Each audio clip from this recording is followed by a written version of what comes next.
नमस्कार। आज हम बात कर रहे हैं एक बहुत ही मशहूर पुरानी फिल्म एक दूजे के लिए के बारे में।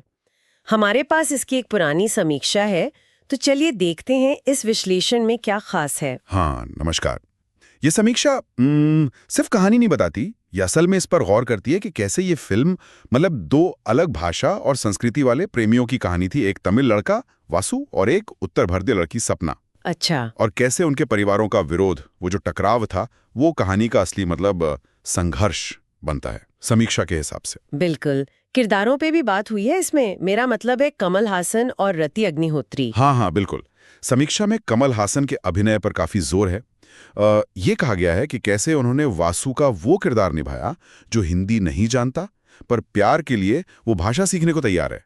उसकी बेबसी, उसका संकल्प, ये सब बिना ज्यादा डायलॉग के भी, है ना? हाँ, समीक्षा कहती है कि उनकी आंखें और बॉडी लैंग्वेज भी काफी कुछ कह देती थीं। सही कहा।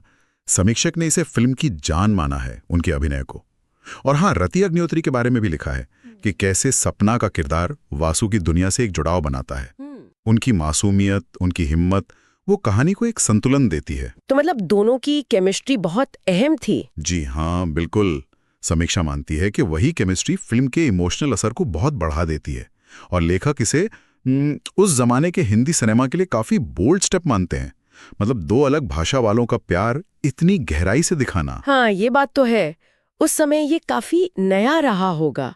समीक्षा इस पर भी ध्यान देती है कि ये सिर्फ रोमांस नहीं है, बल्कि भाषा और क्षेत्रीय पहचान से जुड़े जो पूर्वाग्रह होते हैं, उन पर भी एक टिप्पणी है। सही। अच्छा, अभिनय तो हो गया, पर समीक्षा में एक और चीज को बहुत जरूरी बताया गया है। संगीत। हाँ, संगीत। लक्ष्मीकांत प्यारेलाल का। बिल्कुल। समीक्षा कहती है कि ये सिर्फ गाने नहीं हैं, ये कहानी का ही एक हिस्सा है।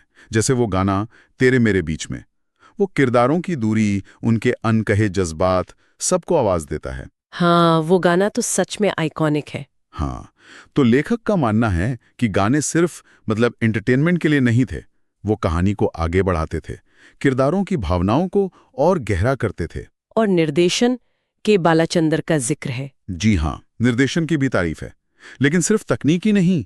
समीक्षा बताती है कि कैसे उन्होंने छोटी छोटी बातों से, डायलॉग्स के सही इस्तेमाल से और वो जो भावुक सीन थे, उनके जरिए एक ऐसी दुनिया बनाई जो दर्शकों को सीधे किरदारों के दर्द से जोड़ देती थी। अच्छा। और शायद इसी निर्देशन का सबसे बड़ा असर दिखता है फिल्म के अंत में, क्लाइमैक्स। हाँ, क्लाइमेक्स तो बहुत बहुत इंटेंस था। समीक्षा उसे सिर्फ दुखद नहीं कहती, उसे झकझोर देने वाला, बेचैन करने वाला अनुभव बताती है। लेखक के मुताबिक वो अंत फिल्म को एक आम प्रेम कहानी से उठाकर एक यादगार त्रासदी बना देता है। मतलब वो दर्शकों के साथ रह जाता है। बिल्कुल।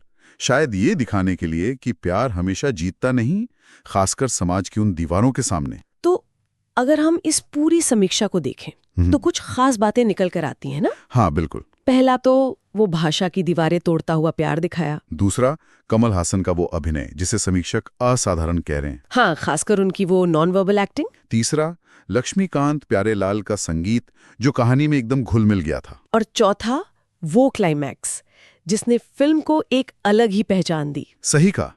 ये समीक्षा हमें याद दिलाती है कि एक दूजे के लिए सिर्फ एक हिट फिल्म नहीं थी, वो अपने समय के समाज और भावनाओं को समझने का एक जरिया भी थी, जैसा उस समीक्षक ने महसूस किया। तो इस विश्लेषण से न सिर्फ फिल्म की यादें ताज़ा हुईं, बल्कि ये भी पता चला कि कैसे एक समीक्षा हमें किसी कला को अलग अलग नजरियों से देखने में मदद कर सकती है। और ये हमें सोचने पर भी मजबूर करता है ना।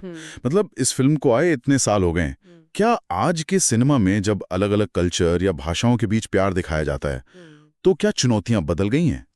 या वो टकराव आज भी किसी न किसी शक्ल में मौजूद हैं? ये सवाल आज भी उतना ही जरूरी लगता है।